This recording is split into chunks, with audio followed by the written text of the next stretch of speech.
The average American will experience 5 flat tires over the course of their motoring lifetime, but 1 in 5 American drivers doesn't even know how to change a tire. But don't worry, I got you.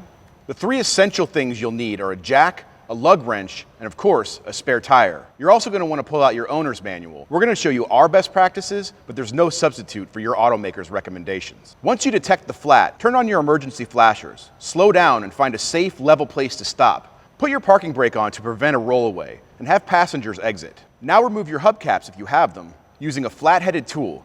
This may require a special tool, so consult your owner's manual to be sure.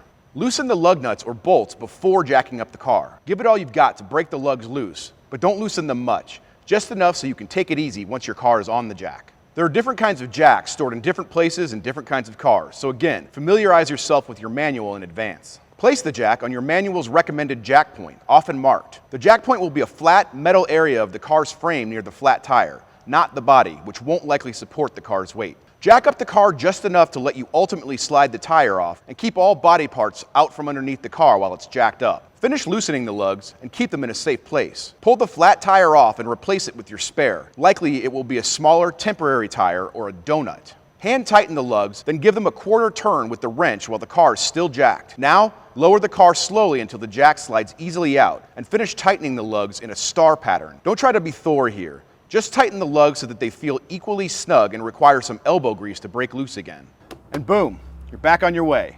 One more important thing to bear in mind, that temporary spare is just that, temporary. Most donuts aren't meant to be driven more than around 50 miles per hour or 100 miles in distance, so don't procrastinate. Get it patched or replaced ASAP.